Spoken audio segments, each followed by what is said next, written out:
Part two, the multi-dimensional worldview. A dimension describes a direction in which the mind, move in new dimensions, in which the mind can move. So thinking has to change levels, we understand, for good reason. The solution to a problem cannot exist at the same level of thinking. So the solution to a problem does exist, but at another level of thinking. If the problem to the solution was where the problem is, the problem would not exist. Plus one, the problem. We'll give it the value plus one because it exists, it's there. And minus one, it's perfect contradiction, the solution. Plus one plus minus one equals zero. They cannot coexist. They do both exist, but in different dimensions. The shift in thinking to a different level of organization is a creative act. So, you're a screenwriter and you're writing something and all of a sudden there's a problem. To go to a different level and solve it is a creative act, that rising above the problem, that shifting to different levels.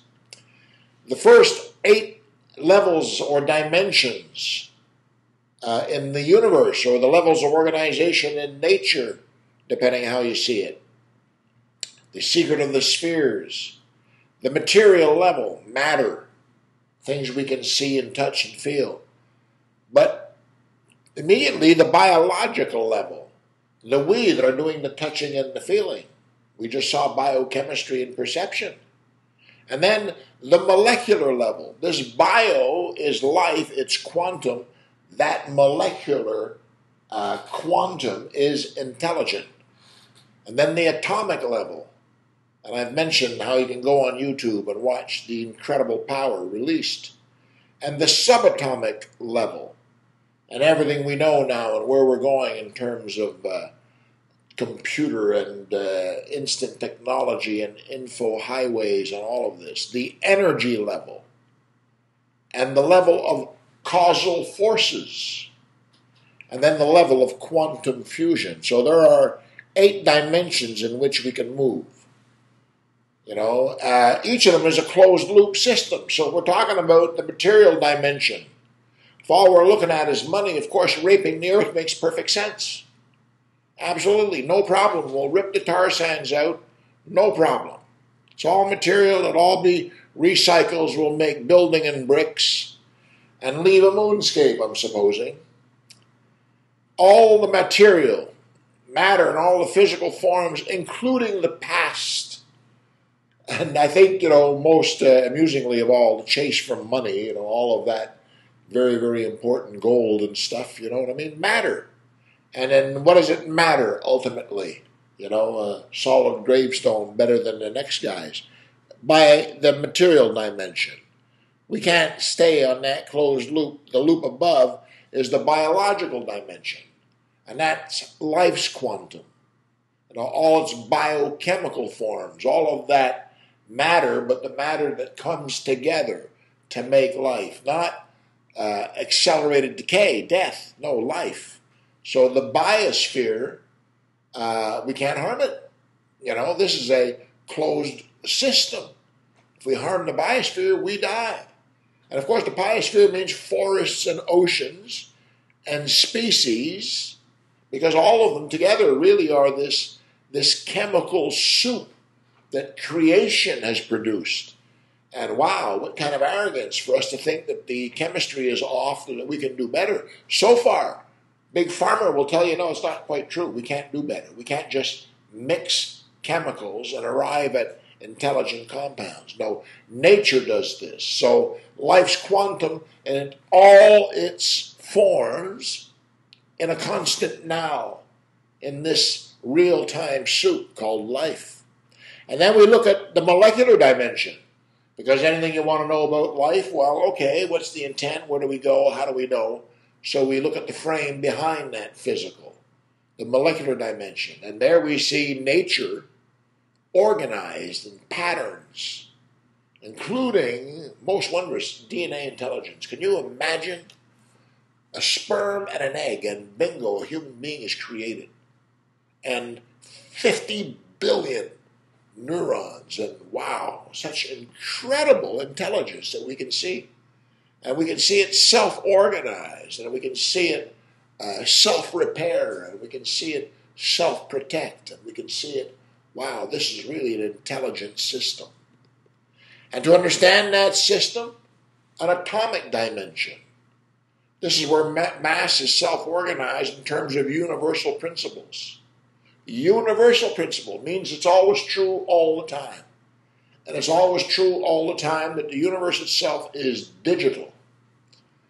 Positive energy in motion. This Big Bang, if you want to call it, the Word of God, if you want to call it, this coming forth of light, if you want to call it, this positive energy in motion from a hyperspace, from a no thing, from a negative charge to which it will return. So in this positive to negative, we've got an oscillation wave going. We have electromagnetic.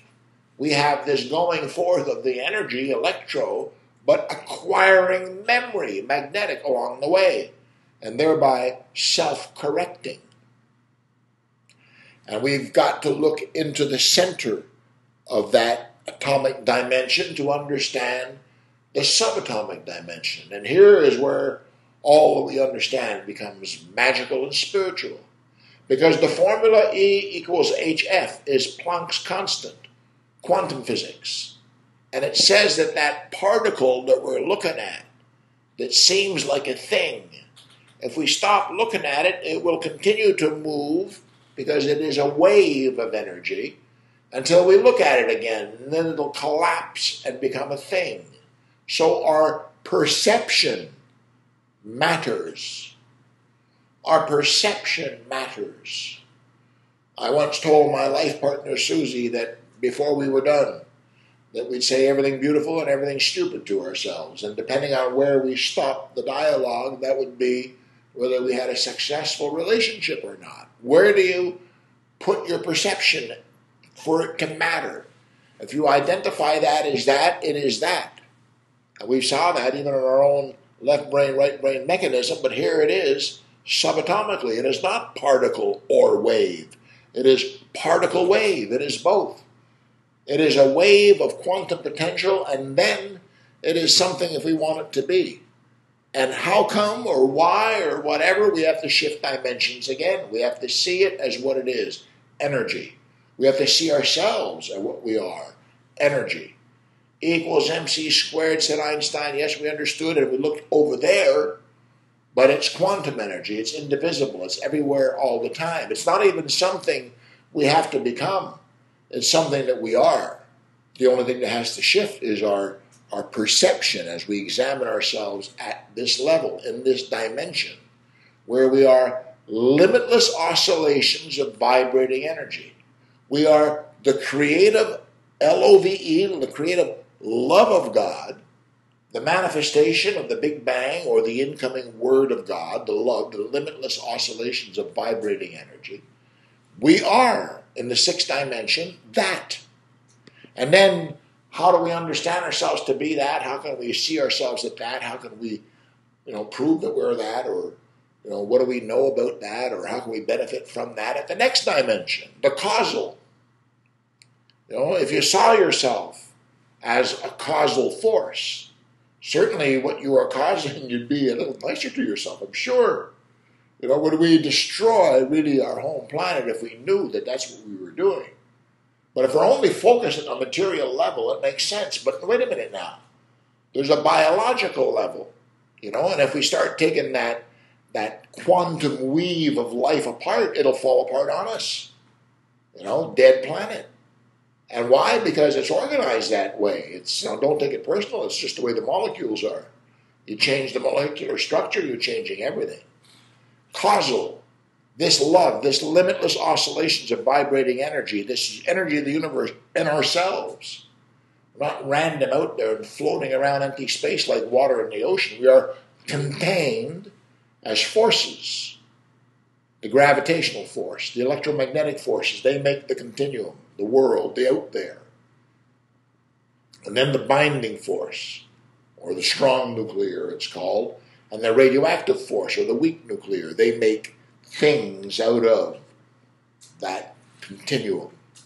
And those things include us. That's who we are. So there's a dimension beyond that we can see four forces, but they are indivisibly bound together. Their destiny emerges from hyperspace, and their destiny brings them to black hole. This we can see at the center of galaxy, but there's only one center. So we know that the center of galaxy is non-local, and it's the center of every sphere, the dimension of quantum fusion. The universal collapse into one center of centers, pure light, black hole equals infinity. Or, if you want it mathematically, E equals mc cubed. That is the creative law. That is the point of origin, the omega point. Starts off that way, ends up that way, and then tones down from pure light to sound, Big Bang, and energy as we know it, limitless oscillations of vibrating energy. So Teo, or God of the Jaguar Kings, is a unified field of moving new dimensions, energy. Equals mc cubed, pure light, God at the center of black hole, emerges and then slows to sound, Big Bang, equals mc squared. And as Planck pointed out, well, then if it's energy, it's always energy. There's a constant. And that constant, no play on words, limitless oscillations of vibrating energy. And we can see it there, that electromagnetic spectrum, from the gamma rays all the way into the light rays and visible spectrum and radio waves and cosmic rays and decreasing, increasing frequency quantum oscillation waves. And we just examined it at 8 dimensions. So, energy aside, now this is just an interdimensional way of saying, yes, we are, from material world to quantum world, connected to God. But personally, how do you connect? Did you know about this before? Do your beliefs hinder or give you, empower you to a blissful life right now? Because clearly, at the quantum level, now is the only time that exists. So are you connected now? The Secret of the Stone Spheres of Costa Rica, which is one of my conferences in the Jaguar King series, tells about mind as a sphere of awareness in an infinite sea of awareness. And there I am leaning against those stone spheres found in the southern region of Costa Rica. More than 300 of them, granite stone spheres, perfectly round, amazing artwork. And if you cut it open as an orange, you've got yourself that what we call the Mayan calendar, but it's very really a map of the universe. There's Teo, God, at the very center. Quantum physicists today speak of the universe as soap suds and bubbles and all of that wondrous language. Well, so did the ancients. Hyperspheres, the center of black hole, the center of the galaxy. Heliospheres, the sun and all the stars. Biospheres, the planets and life contained. And noospheres, spheres of consciousness, spheres of individuality, spheres of awareness, and power coming from how you identify. Can you link yourself to Teo? So we're talking about an objective context to the universe, but subjective spheres of content. This is the way the universe is organized, but not everyone sees it that way. We'll give it lip service, we'll listen to this conference, and then we'll go home and back to business as usual. All is energy equals mc squared. We've known this. And that energy is contained by 4 fundamental forces and their subforces. And in recent time, the omega point, Teo, God, as a mathematical absolute pure light center of black hole. But what is black hole? Timelessness and hyperspace. And that is non-local. That is everywhere all the time. That is the moment just past and the moment yet to come. Only here now is energy existent and held together by 5 fundamental forces. Gravity, time. Gravity, which is time. And gravity, which is time, produces this oscillation wave in space. And that produced oscillation wave is manifest as an electromagnetic field. And in time-space, matter acquires memory, spheres of consciousness. So each one of us is surrounded by a morphic field of awareness. Morphic means secondary resonance. First we experience and then we acquire the memory from that. But it sticks to us. We've got aura that's holding us together. It surrounds us. It is part of our mind, our move in new dimensions. We are this sphere of content. So objective context, this is the way we're constructed. Each his own content. How you see this. I am a sphere in a limitless sea of awareness. So aside from how your brain is linking the neurons to see the world around you, with practice and with the new neural language, we'll come to see ourselves as spheres of awareness. That language is already drifting in ancient ways of seeing chakras we call the endocrine immune system in olden days. But in the olden days, we were talking about energy, bioenergy. So chakras become transducers. That is to say, where energy metabolizes at one way versus another way. And certainly we know about the electromagnetic spectrum of light. So, the red and so on and so forth, mind from an endocrine immune response. Electromagnetic frequency. So easy enough to see how the Jaguar Kings were saying where they were saying. And in terms of ourselves, the organic brain does not change. But the energy aspect, the consciousness, the more it becomes aware of itself, it can draw power from its new identity. It spheres all the way. And there's the sun, the heliosphere, and here we are sitting on the biosphere. So is it far-fetched to understand yourself as a noosphere? I believe our religions prepared us for it. There's nothing new in this new science that I didn't learn in grade 1. God the Father says of himself, I am Alpha and Omega. God the Father is time, the gravitational force. God the Holy Spirit says of himself, I am omnipresent. The only thing that's omnipresent, the only thing that's everywhere, is space, and that's the electromagnetic force. God the Son is I am, if you are aware of yourself, as the love of God, the limitless oscillations of vibrating energy. This is not something you have to become. This is something you are. Something you are. You are the Word made flesh. That is to say, the strong and weak nuclear forces.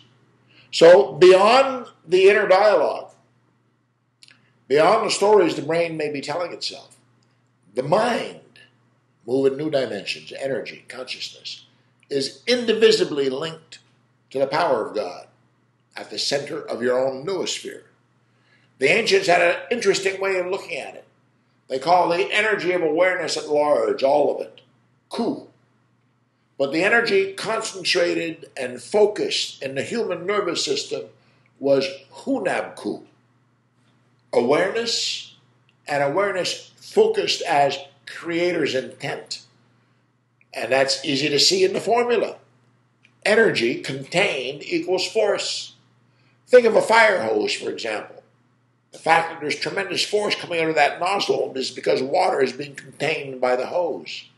If I were to take an ice pick to that hose and, the water was squirting all over the place, the energy wouldn't be contained. There'd be no force. Energy contained equals force. Force focused equals power. Not enough to have a fire hose. You have to know exactly how to use it. You have to know how to focus it. And that'll give you the power. And what do we do with that power? Power minus obstruction equals vitality. We use the power to remove anything that's impeding hunabku, the intent to survive and prosper. So the higher mind emerges from accessing that inner power, that awareness, the in here and the out there. In here is the I amness out there is what I can connect with. I can expand my sphere of awareness. So energy contained is force, and when consciousness is contained by a central nervous system, we'll call it subjective will. I often use the analogy of a mercury thermometer, and that mercury is the will. Where is it in the central nervous system? At what level of endocrine immune is it causing, the hormonal mix? Force focused equals power. Empowered spiritually, that is to say, to train it, the energy, the spirit, will becomes soul. It expands. It takes on creative power. And power minus obstruction equals vitality. Soul, once it makes its connection, guides I am to the limitless oscillations of vibrating energy that surrounds it and creator's intent in terms of personal destiny. We're more than what we believe, but power comes from connecting to the higher mind. So if you see yourself as I am, yes, with a conscious mind, you're listening to me, I'm talking to you, we're in our conscious mind, but also a far greater subconscious. As you're listening to me, what are you really hearing? I'm using words, but what am I trying to communicate? And we each have this background. And then there's a collective unconscious, the paradigm or the zeitgeist of the time, how we see things here in Costa Rica, how we see things in Canada, in US or in Europe, not quite the same way, that tribal influence. And either way, all of that in super consciousness, creator's intent, this world of energy and quantum in which we are a part.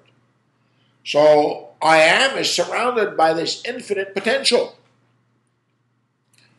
And it's easy to deal with if you just, see it as three different aspects of itself. The known, the unknown, and the unknowable. And I would suggest right off the bat that we take the unknowable and we put it aside, like in the garbage maybe. Because we can contemplate it forever. And we'd still know nothing about it. Because by definition, it is the unknowable. So let's take the unknowable and forget about it. That leaves us with the unknown and the known. And they both have a quality.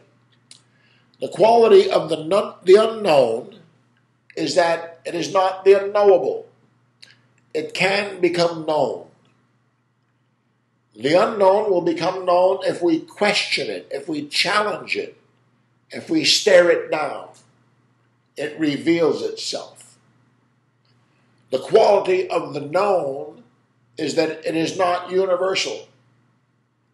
I have known about the creative process. You have known about different aspects of different trades and different careers and different ways. All of you, individually. But we can trade our knowns. And together we can challenge the unknown. We are a sphere of energy. I am. And this energy interacts with my brain to produce perception. How do we assemble mind? Are we able to shift through these 8 dimensions? Or are we limited to certain closed loops? Are we limited to certain emotional responses, certain moods? Or can we open up and get the full hormonal mix? From the inside out, we are part of a morphogenetic field of energy, a field of pure intelligence. God, the ancients called it. And our energy and motion attracts and binds awareness together. We're assembling, in the words of science, an info realm. The more you study conservative views, the more you're a conservative. The more you study liberal views, the more you're a liberal. The more you study, and so on and so forth. It is the emotional energy and motion that is attracting that info realm. Tells you nothing about the other fellow. Tells you nothing about creative intent. Tells you everything about your own info realm. So we create and attract this info realm, and then we live prisoner of it. To the right, we can see how that is knowledge and experience, right brain, left brain. and it is balanced on the emotional endocrine immune system, desire. And we should see desire as 5 magnitudes of emotional potential. Selfish love, the love of a child. Love me. And we know nowadays this is very serious business. If we're not sucking on its toes and blowing in the baby's belly button, if we're not cooing and awing, we're going to harm it in some sense. It is fragile emotionally. It needs to know love. And then if it does, and right off the bat, that it's a big if. I've been around, I've seen. It's a big if. But we reach adolescence, and then there's a hormonal change where we understand symbiotic love. Love me and I love you back. Attractiveness. Be with me. We can prosper together. And that symbiotic love, it depends on the experience of selfish love. Do you understand love at all? And somewhere there in that symbiotic love, you may come to understand it or just limit yourself to selfish. Either way, there's more than that. There's love of self, self-esteem. And that's the love that protects one from the symbiotic relationship. With enough self-esteem, well, we know if this relationship is good for us or not, if it's toxic or not. We call it symbiotic love, but self-esteem says more. I love myself. I love myself enough to give myself in love, but I love myself enough to receive. And then that self-esteem, that experience of love in continuum, because I love myself, brings us to unconditional love as law. And I say unconditional love as law, it's a basic law of motion, energy in motion. I've asked the question many times, even in reform schools and prison, how many of you have decided that you wanted to end up negatively? And no one does. Everyone wants positive. And the third law of motion, action and reaction, says that the only way to end up positive is to give off positive. If you give off positive, action, reaction is positive. And if you encounter negative along the way, the only way to offset the negative is with more positive. If you meet the negative with negative, there's more of a negative. If you meet the negative with ignoring it, +1 + -1 = 0, you have to meet it with more positive in order to win it over. So unconditional love, how much more? Peter asked Jesus, 7 times I turned the cheek? No, 70 times 7. It's a law. Don't take it personal. It's action, reaction. And if you understand the law, well, then you come to understand the limitless oscillations of vibrating energy. That is to say, love as magic. First of all, turn the cheek 7 times, no 70. Don't leave the cheek there. There are other strategies. You are shifting dimensions into higher mind, but you have to do the work. You have to emote according to Creator's intent. At what magnitude? A magnitude is a measure of clarity. At what magnitude and energy are you emoting? Selfish love, symbiotic love, just enough to get by, self-esteem, plenty to go around, unconditional love, and I am mainlining limitless oscillations of vibrational energy, creative magic. God is the creative light. Then that light big bangs, or the word manifests. And then it is limitless oscillations of vibrating energy, quantum, indivisible. And that is totally explained as resonating superstrings in the 11th dimension. So the 8th dimension, quantum, it's all light. Everything is light. You are light. You have to get there. Einstein used to dream of traveling at the speed of light and saw how the world looked then and came up with his theories. So you have to dream yourself as this light of creation. The Word made flesh, here now. And that pure light, that pure energy, that pure consciousness is fluid in your own brain. Are you aware of it? Let's take a health break.